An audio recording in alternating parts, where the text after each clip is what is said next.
This video is brought to you by Devout Decals, makers of reusable Catholic art for your home altar, your bedroom, and your home classroom. The modernists are sneaky, I'll give them that. They have been planning to destroy the resurgent traditional Catholic movement in the church for years, and they've been quietly implementing their move all year, and most of us have only noticed part of what they were doing. Someone pointed out something to me that we all missed, and now I'm going to share it with you. Your favorite Catholic public figures are under heavy scrutiny by the Vatican, echoing what I said just a couple of weeks ago about your parish being snooped on by Rome. Get ready, because they're implementing a policy in Rome that has far-reaching implications and is designed to silence those critical of the modernists. Let's dive into this. I'm going to frame this in something said by Papa Francis 6 weeks before issuing the official response to a dubia that probably didn't exist, that was used to hammer traditional Catholics. At his Angelus on November 7, 2021, Francis said the following, quote, "Today we see clericalism in many places, this being above the humble, exploiting and beating them, feeling perfect. This is the evil of clericalism. It's a warning for all times, church and society, never to take advantage of your position to crush others." End quote. Francis should heed his own advice. The job of the papacy is, to borrow a turn of phrase from Francis himself, it's to be a guardian of tradition. It's to preserve the faith, pass it on, clarify what we believe infallibly when needed, and to be a beacon of the light of Christ in a world always wrestling with the dark. But now in our time, and for numerous papacies since the 1950s, the papacy has become a plaything of oligarchs for the interests of the Leviathan of Catholic prophecy. Such is the state of things. But remember Francis's words, because we now know what is coming next. Everyone missed this when it was issued in the summer, including myself. Virtually everyone, and almost no one has commented on this in the news to my knowledge. In June of 2021, the Vatican announced an entire new book was to be added to the Code of Canon Law, which was to take effect on the 8th of December, which is when things typically take effect in the post-conciliar church. It is worth noting that December 8th is the Feast of the Immaculate Conception, a Marian feast day that is a holy day of obligation. Having new beginnings in the law of the church start on that day is symbolically important. Having things that hammer faithful Catholics take effect on that holy feast day is also symbolic of the utter contempt the modernists in Rome have for the Church, for Our Lady, and for the laity. What is in this Code of Canon Law edition that has me so worked up? Canon 1373, 1373 of the Code of Canon Law, a new addition to the body of the Church law that was added in June but went into effect again on the Feast of the Immaculate Conception, says the following, quote, "A person who publicly incites hatred or animosity against the apostolic see or the ordinary because of some act of ecclesiastical office or duty, or who provokes disobedience against them, is to be punished by interdict or other just penalties." End quote. I think the key word there is just, which invalidates everything that they're going to use this for. But who precisely does this target? Any member of the Catholic Church. What is an interdict? Let's get a formal definition from Father John A. Hardin's Modern Catholic Dictionary as presented on the website CatholicCulture.com. Quote, "A censure forbidding the faithful, while still remaining in communion with the Church, the use of certain sacred privileges, such as Christian burial, some of the sacraments, and attendance at liturgical services. It does not exclude from church membership, nor does it necessarily imply a personal fault of any individual affected by the interdict. When imposed for a fixed period, it is a vindictive penalty because of some grave act done against the common good of the Church by one or more parishes. Usual religious services are curtailed, but sacraments may be given to the dying, marriage is celebrated, and Holy Communion administered if the interdict is general or local, not personal." Yes, there are personal interdicts. "A general interdict may be inflicted only by the Holy See. Parishes or persons may be interdicted only by the local ordinary." End quote. What does all that mean?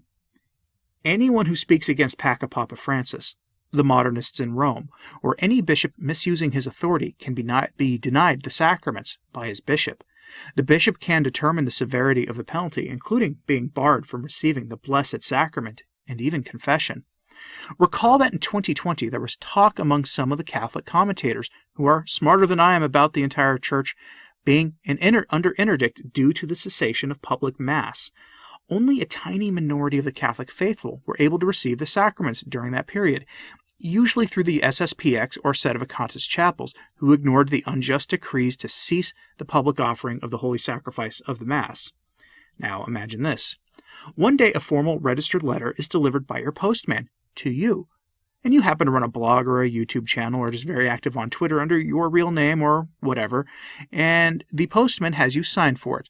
You have no idea what it is, and then you see the diocesan letterhead on the envelope. You open it, and it contains a letter personally signed by the bishop informing you that you have been placed under an interdict, that you are not to receive the sacraments of penance and Holy Communion until you publicly cease your activities of incitement against the Pope or prelates in conformity with Canon 1373 of the Code of Canon Law. What comes next? You either submit or seek the sacraments from some other Catholic organization who is probably being smeared by Catholics who are allegedly on our side of things, but who will happily ignore an unjust command, like what the bishop is trying to do. That is what this is meant to do, to be a hammer used against anyone who dares to speak against the modernists in Rome. It's a horrifyingly un-Catholic, wicked law, and it went into effect on the Feast of the Immaculate Conception. And this is the mark of desperation. As I said earlier this week, the modernists are losing and they know it. And so when the wicked with their hands on the reins of power become desperate, they do what comes natural to them. They tighten their grip and they lash out at those who stand in their way. That is what is going on here. Further, all of Francis's commands are illegitimate. The Pope does not have the ultimate power to do what he wills. His power is limited to being the guarantor of the faith, the chief shepherd. He is not the innovator and destroyer-in-chief. Yet the reign of Francis, the man the world sees as pontiff, is just that, innovator and destroyer-in-chief. He has deemed what has been previously as sacred for 1,960 plus years of church history to be not sacred, and that it all should be done away with. That is what Francis has done in our times. He has continued the work of other destroyers before him. And why? Because again, they know that they are losing. Friends, they know that they're losing. They see the writing on the wall. Clown masses and irreverent masses in mostly empty parishes, few if any vocations in their seminaries, and their balance sheets being kept in the black due to shady dealings with secular rulers. They see what is inevitable, and that's a restoration of tradition in some form due to attrition and a humbler church on the other side. They see it, they know it, and they are trying desperately to stop it from happening. Francis said as much in the letter accompanying Traditionis Custodes, when he said that the goal was to welcome traditional Catholics back to the man-made rite invented by enemies of the Church in the 1960s. For a critique of the new Mass from unquestionably loyal sons of the Church from that period in history, check out my recording of the Ottaviani intervention.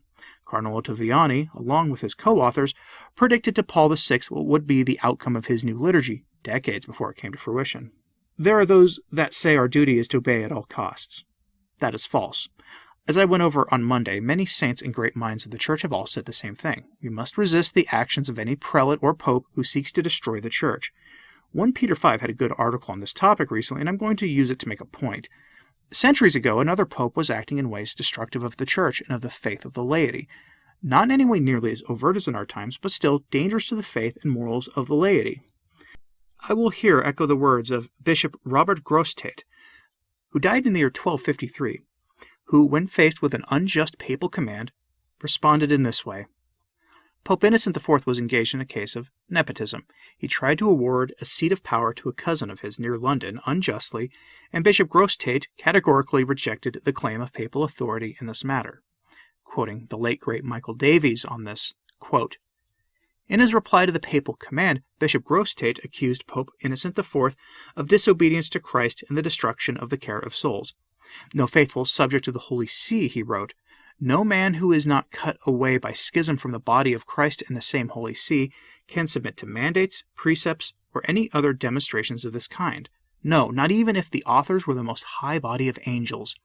He must needs repudiate them and rebel against them with all his strength. Because of the obedience by which I am bound, and of my love of my union with the Holy See in the body of Christ, as an obedient son I disobey, I contradict, I rebel. You cannot take action against me, for my every word and act is not rebellion, but the filial honor due by God's command to father and mother. And as I have said, the Apostolic See in its holiness cannot destroy, It can only build. This is what the plenitude of power means. It can do all things to edification, but these so-called provisions do not build up, they destroy. Commenting on this letter in his study, Grosstate's Relations with the Papacy and the Crown, W.A. Panton writes, "There seem to be two lines of argument here.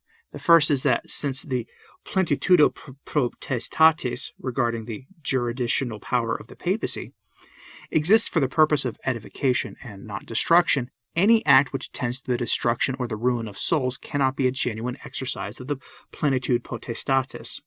The second line of argument is that if the Pope, or anyone else, should command anything contrary to the divine law, then it will be wrong to obey, and in the last resort, while protesting one's loyalty, one must refuse to obey. The fundamental problem was that while the Church's teaching is supernaturally guaranteed against error, the Church's ministers, from the Pope downwards, are not impeccable and are capable of making wrong judgments or giving wrong commands."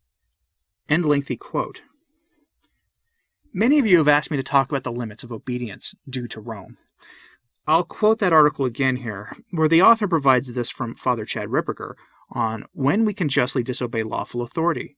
Pay close attention.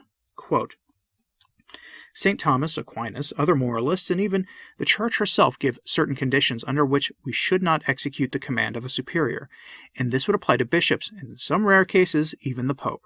We are bound to obey all of their legitimate commands. The first condition that would exempt us from obedience is if they command something that is contrary to the natural law or the divine positive law. That is, if the command is sinful, one is bound not to obey. In fact, one is forbidden to obey. Second, if the command is clearly imprudent, and this follows from the fact that imprudence is a sin, this can only be done when he has a very clear grasp of all the circumstances involved. Otherwise, the benefit of the doubt goes to one's superior. Third, the Church herself says in the Code of Canon Law that if the circumstances under which the command was given make the execution of the command impossible, the person should go back to the superior and ask what he is to do. Fourth, if the superior commands you to do something which is contrary to the sustenance of life, for example, your superiors cannot command you to fast to the point of starvation. Fifth, if the command is excessively onerous, one is not bound to obey. For example, if your superior commanded you to live on 4 hours of sleep at night. Sixth, if the command does not come from someone with jurisdiction. Seventh, your superiors cannot command you to do something spiritually or morally harmful. For example, if your superior commanded a young male to take a piano-playing job in a brothel. End quote. Those are the conditions, and I would argue that by sitting by and permitting the annihilation of the faith, we are complicit in it, and that is not something we can do. It is immoral, and any order from Rome that requires that of us is to be rejected. Full stop. Not for our edification, not for our aggrandizement, but for the Church, for our blessed Lord, for the faith and for the salvation of souls. That is what we must do, and what we must accept, even if it is hard to imagine what the consequences will be. So be brave, and be ready for the hammer to fall on many people. Many will probably earn the white crown of martyrdom during this. Who do you think will be first? Will it be Raymond Arroyo? Francis has hinted at his displeasure with him. I've covered that before. Dr. Taylor Marshall. He handed Francis a first edition of Infiltration, which would be akin to Henry Sire handing a copy of Dictator Pope to Francis. I think it'll be someone else. Let me know what you thought of this in the comments, please. And like and subscribe if you haven't. It really does help. As always, pray for the Church. I'm Anthony Stine. Ave Maria.